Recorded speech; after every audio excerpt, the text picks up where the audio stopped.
सत साहिब सतगुरुदेव की जय। बंदी छोड़ कबीर साहिब जी की जय। बंदी छोड़ गरीबदास जी महाराज जी की जय। स्वामी राम देवानंद जी गुरु महाराज जी की जय हो।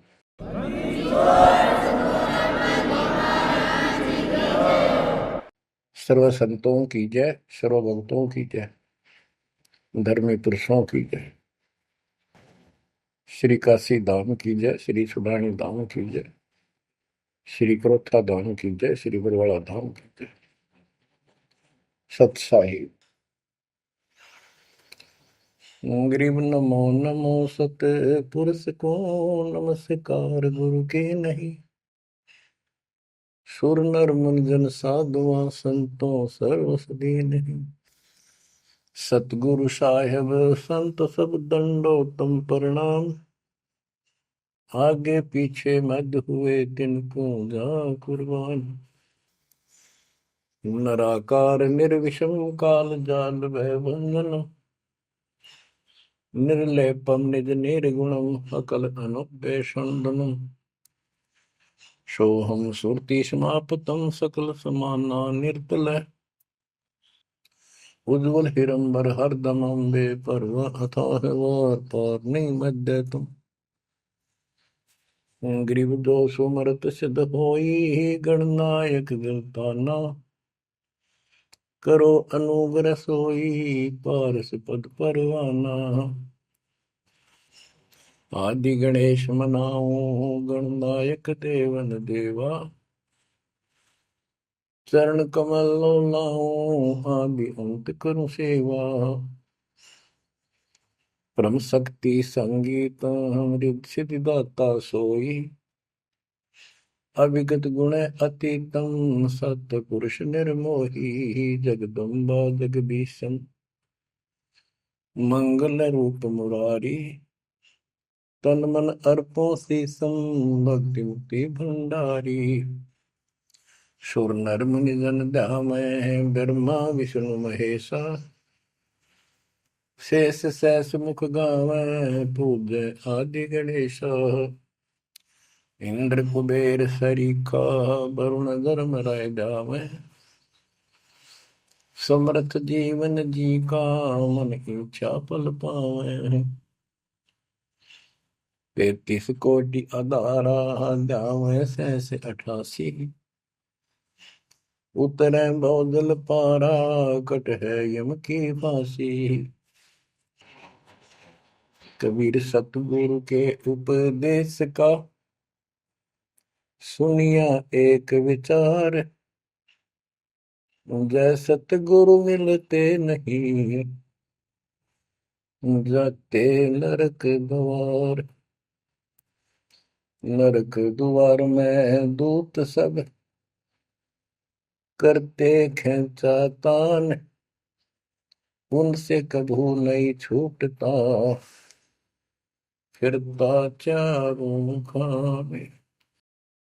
कबीर चार खानी में भरमता कबहू न लगता पार। सो फेरा सब मिट गया मेरे सतगुरु के उपकार। जय जय सतगुरु मेरे की। जय जय सतगुरु मेरे की। सदा साहिबी सुख से बसियो। अमरपुरी के डेरे की। जय जय सतगुरु मेरे की। जय जय सतगुरु मेरे की। सदा साहिबी सुख से बसियो। अमरपुरी के डेरे।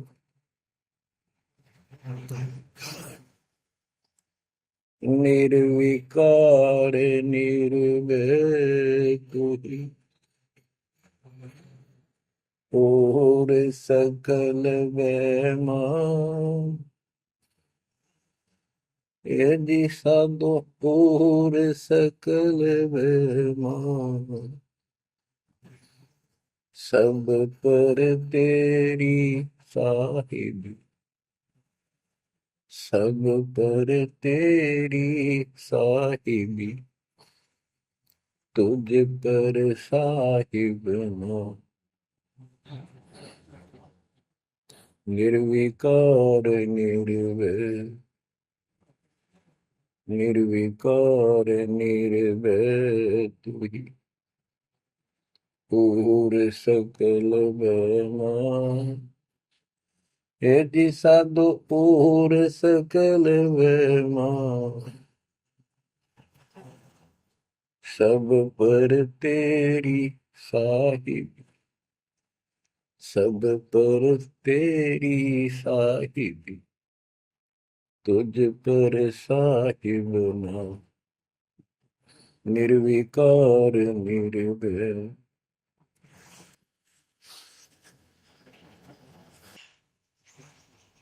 परम पिता परमात्मा कबीर जी की प्यारी आत्माओं, परमेश्वर की असीम रजा से, अपने पिता की असीम कृपा से आज इस घोर कलयुग के अंदर अपने को धर्म कर्म करने का प्रॉपर ज्ञान हुआ, विशेष ज्ञान विधिवत, और सच्चा ज्ञान, सच्चा भगवान, सच्ची भक्ति, और आपको पूर्ण सतगुरु प्राप्त हुआ। जो इस गंदे लोक में आकर हम परमात्मा को फिर भुला दिए, भूल गए, भुला दिया हमारे को, भूले नहीं। ये त्रिगुण में माया, रजगुण धर्मा से निकल रहा गुण, सतगुण विष्णु जी से, तमगुण शंकर जी से हमारे ऊपर इतना जबरदस्त प्रभाव रखता है कि हम सब भूल जाते हैं और इनसे प्रेरित होकर के सारे उल्टे काम करें। ब्रह्मा जी के गुण से या ठाठ बाट की इच्छा होती है, राजपाट की इच्छा होती है, और संतानोत्पत्ति बाई फोर्स कराई जाती है, जीव के वश का नहीं होता। और फिर ममता मोह एक ऐसा रोग लगा रखा है, ये सबता लग जाता है। किसी से 10 दिन ठीक से बात कर ले, उससे मोह हो जा, और अपने परिवार में जन्म लेने वाले बच्चों को से तो होना ही होना, हुआ तो 8% सीने से लगाते हैं उनको। तो वो होता क्या है, ये काल का आहार तैयार करवाया जाता है। गीता अध्याय 7 श्लोक 12 में कहा है कि अर्जुन, रजगुण तमगुण सतगुण, रजगुण ब्रह्मा, सतगुण विष्णु, तमगुण शिव जी, इन तीनों गुणों के द्वारा जो कुछ भी हो रहा है उसका निमित्त मैं हूं, मैं इनमें नहीं हूं, यानी मैं इनसे अलग हूं, ऊपर हूं। रजगुण ब्रह्मा से उत्पत्ति, सतगुण विष्णु से मोह ममता एक दूसरे में जकड़ देना, सतीथी बोल रहे हैं इसको, अब टिके रहे यहाँ पर, और तमगुण शंकर से संहार। ये है यहाँ का प्रोसीजर। हमारी आंख कतई नहीं खुलती क्योंकि प्रेशर ज्यादा है, इतना दबाव है, जीव की अवस्था नहीं है।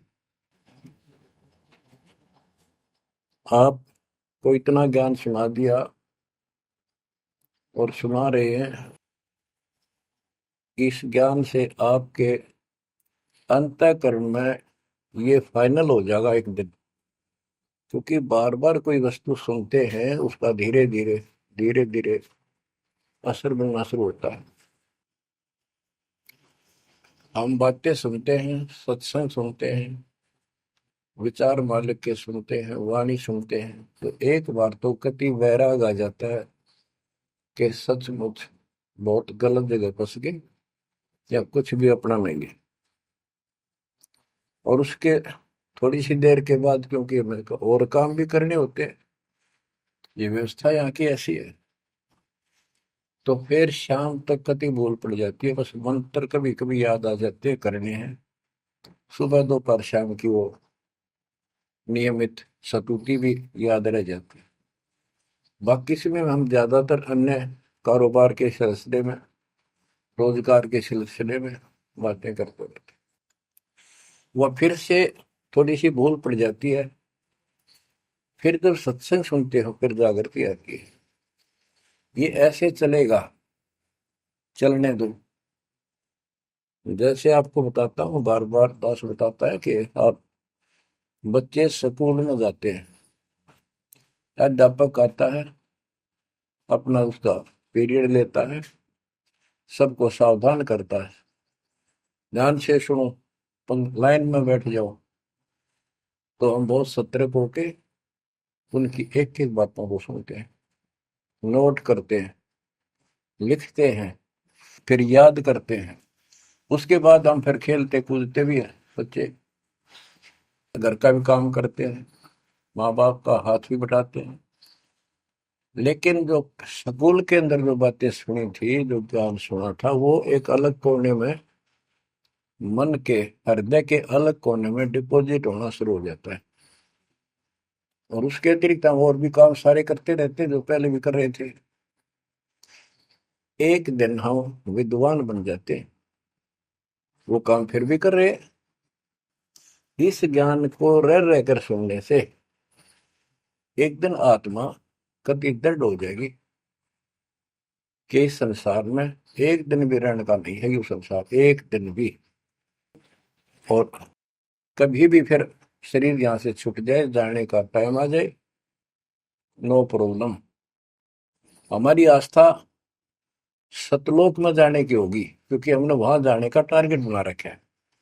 पहले तुम्हारा कोई टारगेट नहीं था, हमारे पास जाएंगे कहाँ। उसमें कोई बच्चे में मोह हो जाता, परिवार में मोह रह जाता, यही कुत्ते बनकर जन्म ले लेते। कबीर साहब कहते, जहाँ आशा तहाँ बासा हुई, मन कर्म वचन सुमरियो सो। गीता अध्याय 7 श्लोक 6 में यही स्पष्ट किया है कि अर्जुन, अंत समय में जो जिस भी भाव में भावित रहता है, जिसके ऊपर जिसमें आस्था रहती है, वो उसी को प्राप्त होता है। जब तक हम भक्ति नहीं करते, इस ज्ञान से परिचित नहीं होते, तो हमारा संसारिक संसारिक यानी परिवार में, संपत्ति में, इसमें कभी हम जकड़े बैठे होते हैं। एक उदाहरण दिया करते थे गुरुदेव, एक बूढ़े की मृत्यु होती, किसान था, पशु रक्षा करते थे, मृत्यु होने लगी, उसकी जुबान बंद हो गई। आसपास परिवार के सदस्य आगे, वही पिताजी तो अंतिम टाइम आ गया, वो आगे। तो थोड़ी देर के बाद वो ऐसे संकेत करने लगा, ऐसे इशारा हाथ से। उन्होंने सोचा भाई पिताजी कुछ कहना चाह रहे है, हो सकता कोई धन दाब रखा और बताना भूल गया, वो अचानक मृत्यु होगी। एक डॉक्टर बुलाया, उसने पता था कि एक बार ये बुलवा देगा, 500 रुपये लेगा, ऐसा इंजेक्शन लगाता है। वो बुलाया गया, उसने इंजेक्शन ला दिया। पिताजी बता बता जल्दी क्या कहना चाहो थे। एक गाय का बछड़ा झाड़ू मुंह में दे रहा था, उन्हें खराब कर रहा था। जो बोला, देख यो बछड़ा झाड़ू चाबे, तुम कित मर गए, नाश करोगे मेरे गाय पाछे, ये नुकसान कर दिया। 2.5 आने की झाड़ू 500 रुपये पड़ गई हुए। जहाँ साता बासा हुई, वहीं पर कुत्ता गधा पशु बढ़कर वहीं जन्म लेगा। तो हमारी ये वृत्ति यहाँ से हटेगी, इस ज्ञान से अंतिम समय आप यहाँ कुछ याद नहीं आओगा।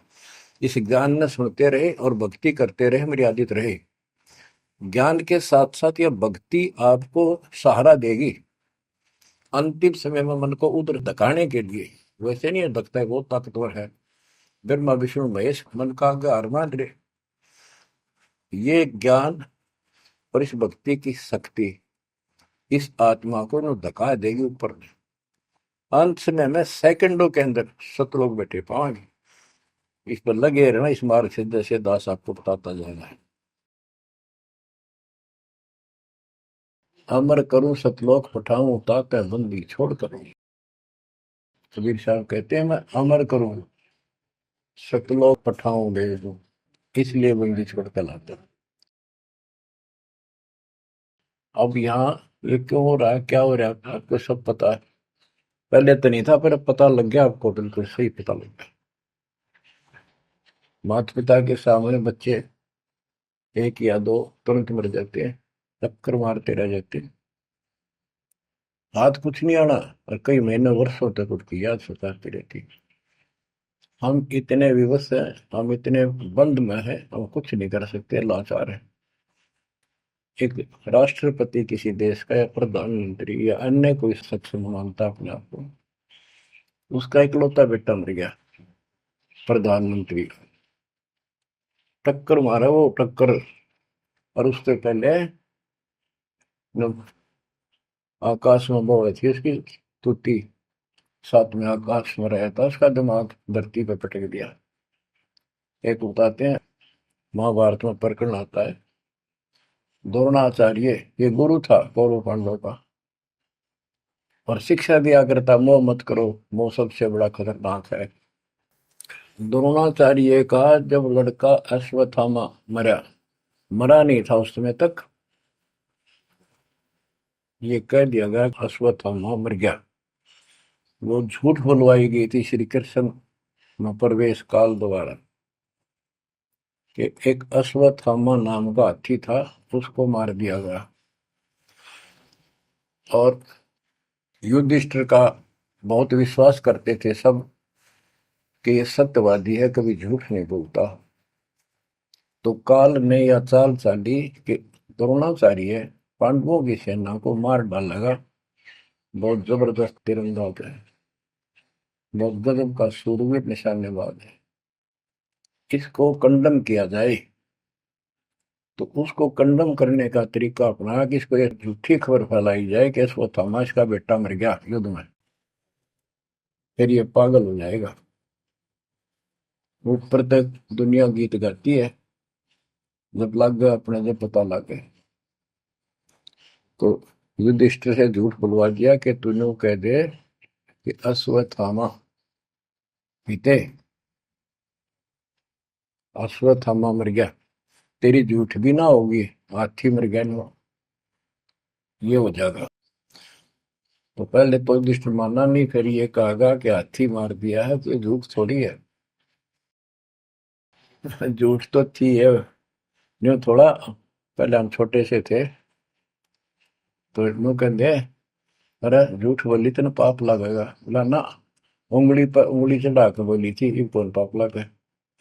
यानी ये अपने फार्मूले हैं, पाप तो पाप तो लगेगा। तो सब ने कहा कि आपका बेटा अश्वत्थामा मर गया, दौड़ना चाहिए। तो बोला नहीं, मेरा बेटा नहीं मर सकता, नहीं मर सकता, उसको मारने की हिम्मत किसी में नहीं है। कि युधिष्ठिर कह देगा तो मैं मान जाऊंगा। तब युधिष्ठिर ने कहा, अश्वत्थामा थे नर व कुंजर, नर तो जोर तो बोल दिया, व कुंजर, भाई हाथी आदमी या हाथी,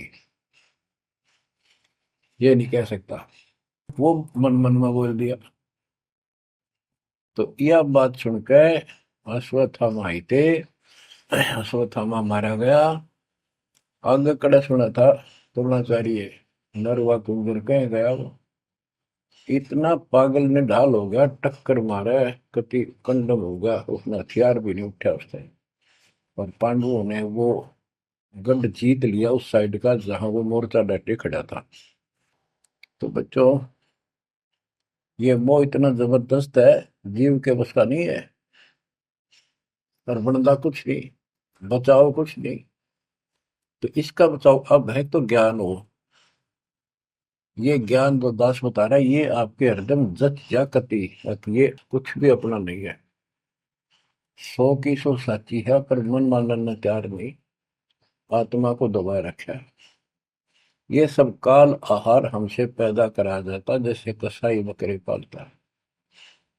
कसाई बकरे पालता है, उनके लिए चरागाह बनाता है, सुंदर तालाब बनाता है पानी पीने के लिए, उनके लिए छाया, गर्मी, सर्दी, ओलों से बचने के लिए शेड डालता है। पहले झोंपड़ी डाला करती थी, तो उस घास फूस के और लकड़ी, अब तीनों का शेड बनाते, पंखे लगा दिए जाते।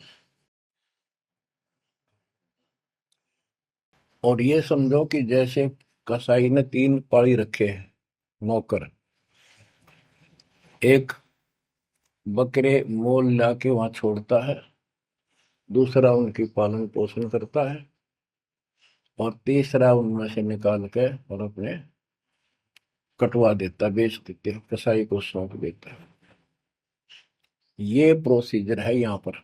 जैसे कसाई कभी कभी आता रहता है, बकरों को देखता है, संभालता है, तो उनके कमर पे हाथ मारता, शरीर पे, और वो उसको अपना एक बहुत हमदर्द मित्र मानते हैं, मालिक मानते हैं। देखो हमारे को कितनी सुविधा दे रखी है, पानी क्या, घास क्या, गर्मी सर्दी से बचने का। वो देखता तो हाथ मार के ऐसे है कि ये कितनी कीमत का हो गया, कितना मांस है इसमें। और वो समझते हैं ये प्यार करे हमारे से, कसाई लाड करता है, वो भी उसको प्रतिफल में जीभ से चाटते हैं उसका हाथ, प्यार करते हैं। और कई कई तो उसके ऊपर पैर फैला कर उसको प्यार देना चाहते, सीने से लगाना चाहते हैं बकरे। ऐसा पशु भी प्यार देते हैं, उसको अपना मान। वो देख रहा है इसमें मांस कितना है, और नौकरों को बता देता है इन इनको निकाल लो। उसका कोई रहम नहीं है, कितना लाड करो, कितने उसके गुण गाओ। उसने उद्देश्य यही है, उसका मतलब यही था, उनको पालने का। कबीर साहब कहते खाई खुराक का पैन पोशाक का यम का बकरा पलता है।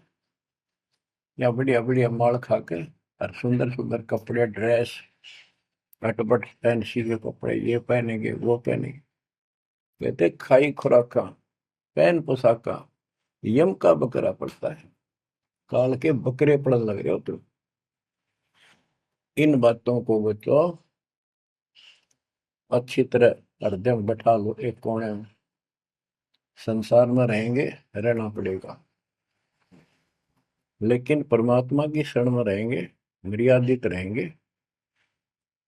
काल का कोई अटैक आप पर नहीं होगा, ना आपके परिवार पर होगा, ना किसी धन संपत्ति व्यवसाय पर होगा। ये सत्कर मान लेना। हम मर्यादा को हल्के में ले लेते हैं, और ये हमारे विनाश का कारण होता है।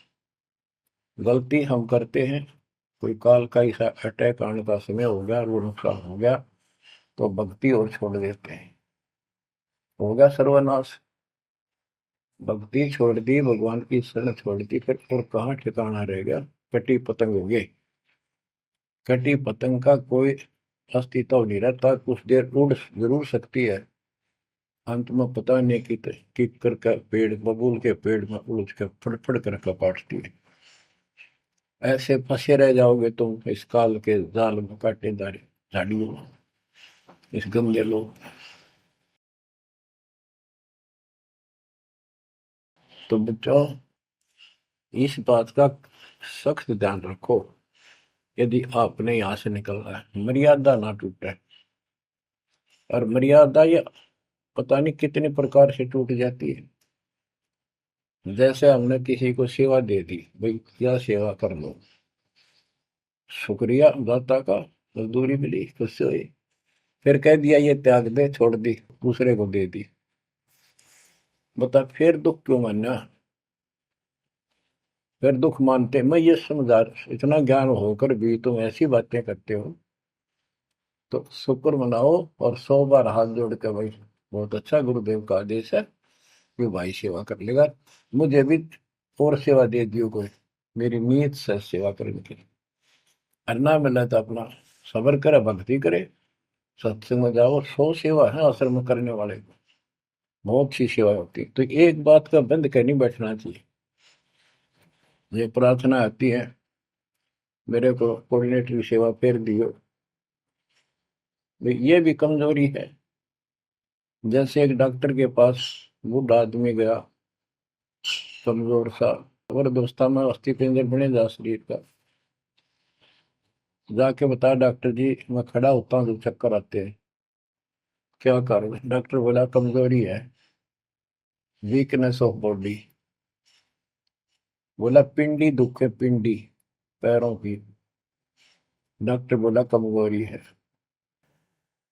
फिर वो व्रत बोला जी, मेरे सारा शरीर में भड़कुआ रहती है, यानी सारे शरीर में दर्द सा बना रहता है, चबक चबक नाड़ी करती है। डॉक्टर बोला कमजोरी है। वो वृद्ध गुस्सा होकर बोला डॉक्टर ने, तो डॉक्टर है गम चक्कर है, एक का बात जाना है कि कमजोरी है, कमजोरी है, और भी तुम्हें पता होगा। डॉक्टर बोला ये भी कमजोरी है, this is also due to weakness. ये क्रोध भी कमजोर आदमी ने घनाया कर, यह भी कमजोरी है। तो बच्चों यह सारी ये कमजोरी है जो मर्यादा से नारी हटकर करोगे, चाहे कुछ भी कर लियो। मर्यादा को हल्के में ना लो। जैसे हमने इतने सारे नियम बना दिए, भक्ति करनी है तो इनका पालन करना पड़ेगा, नहीं तो फिर गधे बनकर कुमार के नियम में चलना पड़ेगा। एक कदम भी अपनी मर्जी से नहीं जा सकते, बैल बनकर नाथ डल जाएगी, खच्चर बनकर बग्गी में दौड़े जाओगे, रेड़ी में, फिर चलेगी क्या आपकी मर्जी। असंग जन्म तन मृत्या हो गए, जीवित क्यों नाम रे। दवा दस दर मद मैल मठ बोरे, बोर ना दे धरे रे। तो बच्चों जीवित मर लो, इन बातों को छाती में धर लो, हृदय में बैठा लो, कति मस्तिष्क में। ये संसार आपका नहीं है, ये परिवार आपका नहीं, ये संपत्ति या कार कोठी तेरी नहीं, गरीब काया तेरी है नहीं, ये माया कहां से हो। चरण कमल में ध्यान रख, इन दोनों को खो, इनको भूल जा, अपने गुरु जी के चरणों में ध्यान रख, उनके बताए दिशा निर्देश के आदेश से आधार से अपना जीवन निर्वाह कर। बच्चों आंख खोल लो, बार बार ये बातें बताई जाती हैं। जब ऊक चुक हो जाएगी फिर तो रोना शेष रहेगा, नथिंग एल्स। इस मार्ग में अहंकार इंसान को मारता है। किस चीज में अहंकार करो, माया होगी तो अहंकार होगा, कोई पोस्ट पद ठीक सी होगी तो अहंकार होगा, शरीर स्वस्थ है, थोड़ी सी जान, अहंकार हो गया, एक परिवार में पांच चार लाठी ठाणिये हो गए तो अहंकार हो गया, और अपने बॉडी की ताकत का अहंकार। और भी सैकड़ों कारण है जो इंसान के मन में दोष पैदा हो जाता है। तो ये इंसान का सबसे बड़ा खतरनाक शत्रु है। परमात्मा को अहंकार पसंद नहीं, और छोटी मोटी गलती को माफ कर सकता है। रावण था जिसे अहंकार नहीं छूटा, 10 मस्तक सर भी काट दिए, 10 बार काट दिए तो वापस दे दिए, ले भाई। ये सारा कुछ खेल कबीर साहब का किया, सारा कुछ। ये आत्मा परमात्मा की है, चाहे आज राक्षस है, चाहे कोई कसाई है, चाहे देवता है, चाहे ब्रह्मा विष्णु महेश है, चाहे कीड़ी आती छोटे जीव है, कोई स्त्री पुरुष है, बालक बच्चे, जीव जंतु सब उसके हैं।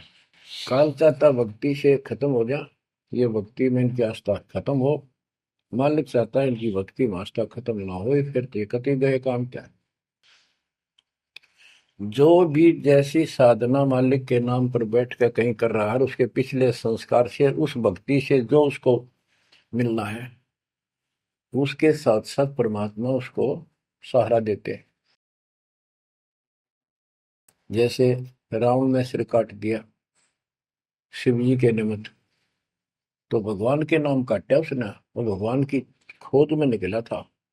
साधना गुरु गलत मिलने से उसको मार्ग गलत मिल गया, पिछले जन्म के संस्कारी ही इतने सेक्रीफाइस कर सकते, इतनी कुर्बानी कर सकते, वैसे नहीं हुआ करते। तो पिछले जन्मों में वो भगवान का भगत रहा है, फिर इतना बिगड़ गया कि राक्षस बन गया। तो उस मालिक ने उसको 10 शीश वापस दिए, लेकिन बकवाद करी तो अंत बुरा हुआ। उसके कर्म मद सिद्धि सिद्धि की, उनसे धन दे दिया, वो धन भी यही छोड़ गया। गिरफ्त सर्व सोने की लंका होती, रावण शरण दी रावण, एक पलक में राज विराजी जम के पड़े दी। मन तो सुख के सागर बसरे, और न ऐसा यसरे। क्या मांगो कुछ थिर न राही, देखत नैन चला जग जाई, 1 लाख पूत 1.25 लाख नाती, उस रावण का आज दीवान बाती। एक पुत्र मांगते फिरते हैं, एक बेटा देते, हे भगवान बेटा हो गया। बेटियों की तो हम गिनती नहीं करते, बेटा चाहिए बेटा। वो किस लिए उगलछमी पैदा कर रखी थी कि बेटा ना हो, यहाँ तक गति नहीं होगी माँ बाप की, क्योंकि अंत समय में जेठा बेटा, बड़ा पुत्र, माँ बाप का अंतिम संस्कार कराए, यानी उसने फूका है, फिर उसकी अस्थि डाल का है, फिर उसकी क्रियाक्रम करावे, तो उसकी गति हो। और जिसका बेटा नहीं, उसकी गति नहीं हो सकती, उसको तो संतान वाला मानते भी को नहीं, मना नहीं करते थे। अब तो ये चांदना होगा, रोशनी होगी, बेटा बेटी है, कितनी मूर्खता का काम था। लेकिन काल ने तो उल्टी पढ़ाई पढ़ानी, उल्टा रास्ते डालना, वो होना एक परंपरा बनाकर बैठ गए, वो एक लकीर के फकीर होंगे।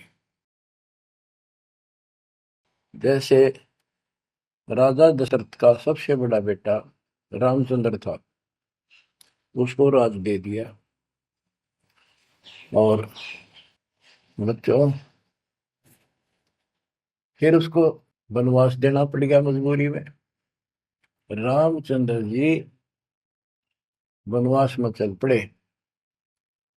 राजा दशरथ का इतना मोह था अपने बच्चों में, रामचंद्र में विशेष, और जो बिछुड़ा उसमें ज्यादा हुआ करे, तो दोनों चल पड़ा। महल के ऊपर चढ़ के देखा, दिखता रहा, पर नहीं दिखा, तो चौबारे की अटारी पर चढ़ गया, चौबारे पर, चौबारे पर चढ़ कर जहां तक उससे दिखा, फिर मुंडेर पर चढ़ गया, एडी ठाई गिर गया, वहां से जमीन पर गिर गया, गिरते मर गया। अब रामचंद्र वापस नहीं आया, उसका अंतिम संस्कार किसने करा? वो पूछने वाला वे मंदबुद्धियों ने, जो दुनिया को भ्रमित क्या करते थे, किसी की अकल वहां नहीं गई वहां तक। जेठा बेटा था ही नहीं, फिर उसके अंतिम संस्कार किसने करे? दूसरा न करे होंगे। तो ये बात कहने की है, तो इसका मतलब उसकी गति हुई नहीं, बेटा होते हुए भी अंतिम संस्कार नहीं कर सका। तो इन बातों ने छोड़कर सतगुरु कबीर साहब द्वारा जो ज्ञान दिया है, इस पे दृढ़ हो जाओ। देखो, हमारी सारी बात उल्टी है। भक्ति मार्ग में बेटा है, बेटी है, अच्छी बात है। परमात्मा के चरणों में लग गए दोनों, तो हम तो बरी से हो गए, क्यों? भगवान आप पर खड़ा हो गया। और बेटा भक्ति नहीं करता, बेटी करती है, तो एक कौडी का नहीं हो बेटा, किसी काम का। कबीर साहब कहते हैं, राम रटत कन्या बलि, साकर फलाना पूत, छेरी के गलगल थना, छेरी के गलगल थना, जिसमें दूध न बूत। बकरी के गल में एक खाल लटका रहा, थन के साथ, व्रत की खाल। कहते वो बेटा था गल का, ऐसे वजन है सिर पर, बेमतलब का व्रत का दिखावा दिखावा है। और वह बेटी अच्छी, राम रटत कन्या बली, सकट बुलाना पूत। तो बच्चों, ये दातम मार्ग है, इसमें सारी बातें पहले से विपरीत हैं। देखो, बेटा ना होगा, बेटी बेटी होगी, तो यहाँ सृष्टि नहीं चलेगी। और बेटी बेटी होगी, बेटा नहीं हुआ, तो भी दिक्कत संसार की सृष्टि में आ सकती है। बाकी भगत का कोई फर्क नहीं पड़ेगा। इन बातों को जो दास कहता है, इनको एक सामान्य बातें ना समझना, निष्कर्ष है इस जीवन का। जिसका बेटी नहीं है, तो उसको ये तड़प रह जाती है बेटा होता, या भूल के भी ना करना। इन बेटे वाले ने देख लो कितने सुखी, टाइम पर रोटी नहीं, चाह नहीं भी तरसे बैठे बैठे। वो सोचे बड़ा दे देगा, छोटा सोचे बड़ा आप दे देगा, बड़ा सोचे छोटा कह देगा। बड़े बेटे आंखें में आंसू बुढ़ा में। और बेटी आखिरी सांस तक प्यार देती है अपने माँ बाप को। एक आदि ने कमी बात कह नहीं सकते, वो किस्से के बिना होती हो तो आत्माएं नष्ट होती है। आखिरी सांस तक यहाँ भी हमने देखा, जैसे लड़की रोटी खा रही है और लड़का वैसे बैठा था। माँ ने कहा बेटा वो सामान ला उठा कर, मैं रोटी तैयार बनाऊं भोजन। बेटा बेटा ना लाऊं, यूं कौन खोया लावे। बेटी तो कया भी कोई ना, रोटी खाती खाती छोड़ गए। आण की थी एक 10 साल का की होगी, लड़का 12-13 साल का। उठ कर रोटी छोड़ के हाथ धोकर और सामान लाकर माँ को दे दिया। लेकिन फिर भी बेटे में मोह ज्यादा और बेटी में नहीं। इसका कारण यह था कि हमने बेटी को बाहर बना लिया इस गलत रीति रिवाज। बेटी तो 15-16-20 साल की मेहमान होती है आपकी। ये तो परमात्मा की बेटी 2 गुना का सुधार करती है। आगे जाके घर बसावे, उस परिवार को भी सुधारे और माँ बाप के अंदर मोह न्यारा रहे। तो भाव ये है कहने का, अगर बेटा नहीं है ना और भगत है, उसके सब भगवान धरती पर नहीं। प्रथम तो वो है जिसका कति संतान नहीं, वो भगवान। दूसरा वो है जिसका बेटा ना हो, बेटियां की करके शादी वृद्धावस्था में अपना लेकर माड़ा जाता है। और बेटी वहां बैठी भी माँ बाप की चिंता करेंगी और कोई ना कोई सुविधा उनको देती रहेगी। और बेटा छाती पर रह के भी खून फूक के जाएंगे, कति साफ दिखाई दे है। इसमें कोई मानो तो ना मानो, लेकिन बेटे भी हैं, ठीक है। और उनमें वो भी भक्ति करो, आप भी करो, कुछ दिन में उनको समझ आ जाएगी। पुत्र वधु भी भगवान से डरने वाली हो जाएंगी, माँ बाप का ध्यान रखें। वैसे कोई विकल्प नहीं इसका, लेकिन इस दुख को हम अच्छा मानते हैं पुत्र ना होने से। हम तो काल ने गधे बना रखे हैं। जितना कष्ट हमें रहे और वजन लग जा रहा है तो हम सीधे चला, और कम हो जाता मानने को नहीं।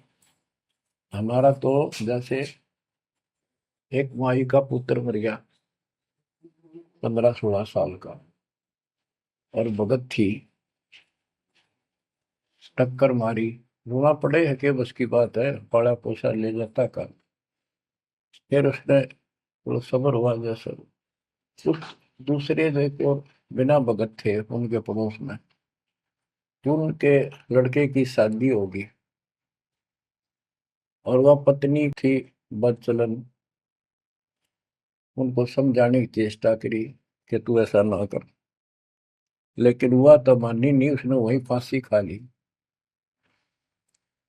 अब वह भी मर गई और वो बेटा भी जेल में, और वो सारे जेल में। वो दहेज के कारण, एक बेटा था ऐसे ही, उसने बहू को प्रताड़ित किया दहेज लेने के लिए। गरीब घर की लड़की थी, उसने सुसाइड कर लिया। वैसे सुसाइड करना कोई विकल्प नहीं है, इसे गंदे आदमी को छोड़कर कुमारी रह ले, अपने घर पे बैठ गया। तो उस बेटे के कारण माँ बाप ने भी सजा हुई, बहनों तक भी जेल होगी। इसे बेटे ने के फूका है, ईसा तो पहले मर जाता था अच्छा था। लेकिन हम इस बात को मानने को तैयार नहीं है, ना मानने में जब क्या कर लोगे, काल तक आ गया, मारे जाओ टक्कर। तो कहने का भाव ये है कि इन विचारों से अपने मन को सेट रखो, परमात्मा जो करता है वो सही करता है।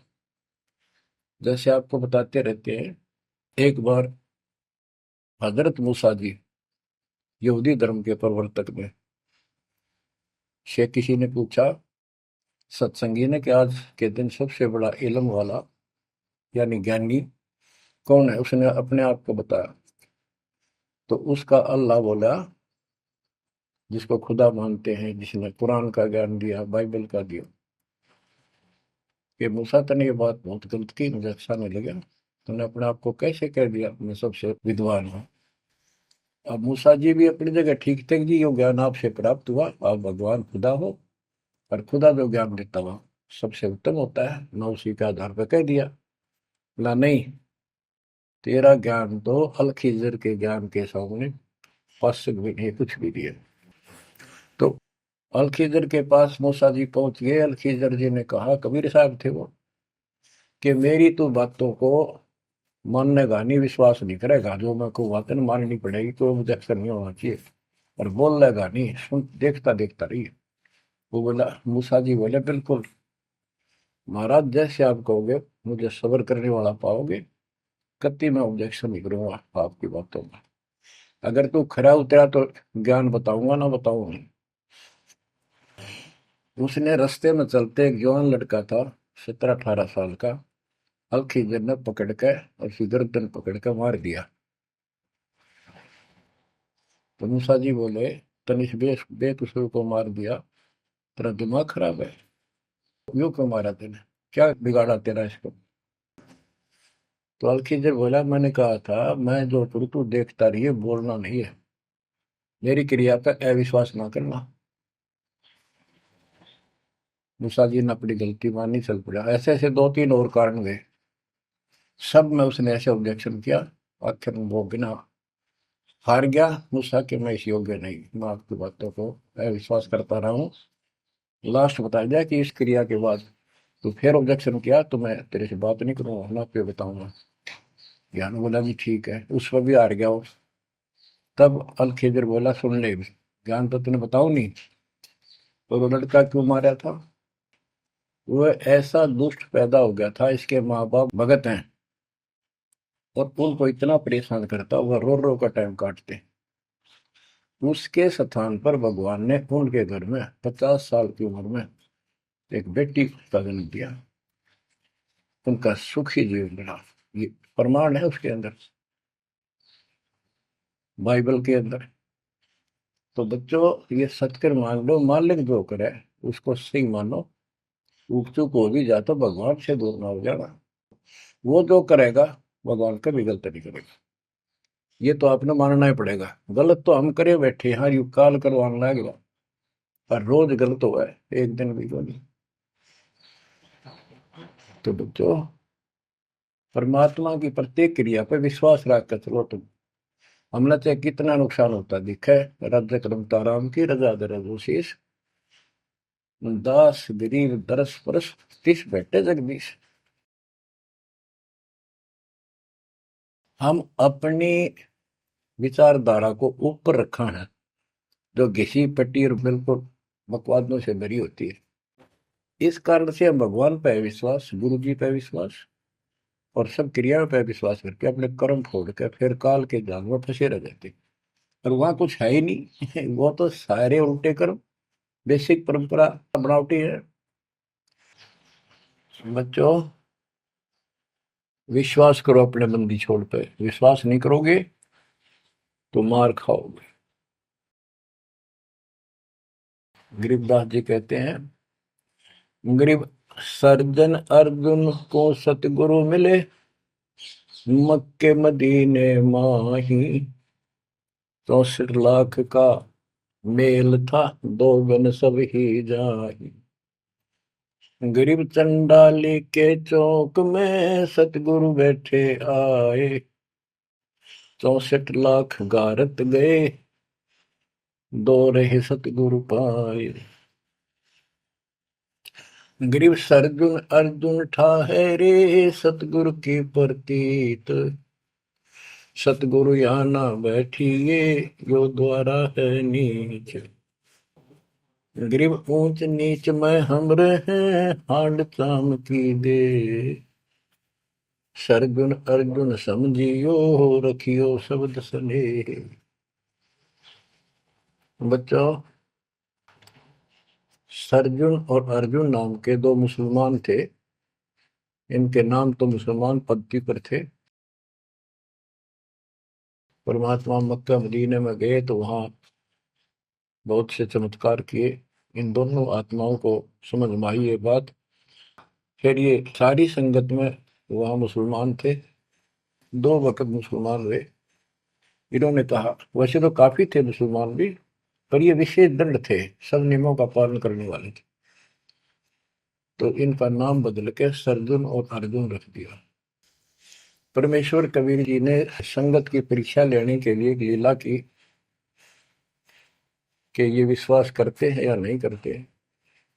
क्योंकि भक्तों में गुरुदेव के आदेश का भी पालन कम होने लगा था। जैसे एक लड़की थी, जिसको ज्ञान हुआ वो गलत काम करती थी, वैसा थी।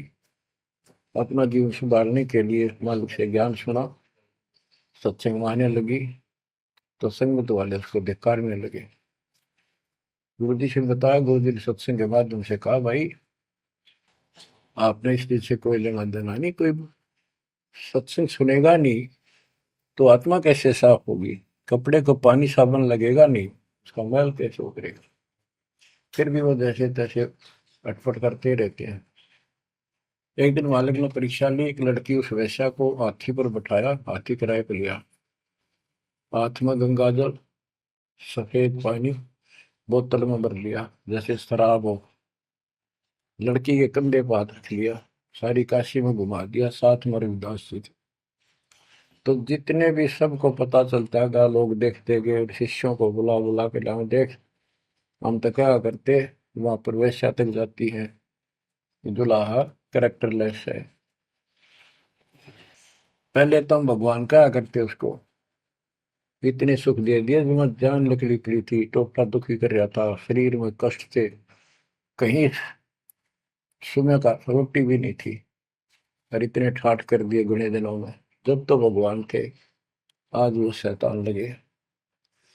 ये हमारी कमजोर बुद्धि, जीव बुद्धि की सोच थी। सब परमात्मा को छोड़कर दूसरी साधना करने लग गए। गरीबदास जी कहते, बड़ुआ बड़ुआ सब कहे, कोई ना जाने खोज। क्यों ऐसे किया था उस बालक ने, इसको कोई नहीं समझ सका। दास गरीब कबीर कर्म, बट सर का बोझ। कि वो इतने शिष्य बना लिए थे, उसका भार गुरु पे होता है उनको पार करने का। और वो सारे निकम्मे हो गए थे, अविश्वास कर रहे थे, मर्यादा का पालन नहीं करते थे, तो एक का झटके में सारे आप पड़ गए, वो भार सारा उतर गया। तो उस समय अर्जुन सर्जुन बाहर गए हुए थे, उनका ड्यूटी लगाई थी, तू जाया करो इन मुसलमानों के मेला में, वहां समझाओ लोगों को। तो मक्का मदीना से ये आए। उस समय सारी लीला हो चुकी थी, और कबीर साहब उनकी परीक्षा के लिए उस दिन भी उस लड़की के घर जा बैठे, वैश्या के आंगन में। अर्जुन सर्जुन को बताया कि गुरु जी तब भाई कति गिर गए, जुल्म कर दिया सरेआम, वैश्या के साथ हाथी में घूम रहे थे, शराब पी रहे थे। अर्जुन सर्जुन को विश्वास नहीं हो रहा था कि ऐसी क्या बात कर रहे हो, ऐसी बात कहने से ही पाप लगता है गुरु जी के प्रति, तुम ये बोल क्या रहे हो। तो एक बोला, मैं अभी देख कर हूँ, आज भी वहीं बैठे ना, एक ही ना, तो जा देख ले, देख लो जाके। वो दोनों वहां गए, परमात्मा बैठे थे, लड़की पैर दुबारी, गुरु जी बैठे चारपाई पे, बेटी बैठी नीचे। तो गुरु जी को शिक्षा देते हैं, गिरफ्त अर्जुन अर्जुन ठहरे, सतगुरु के प्रतीक।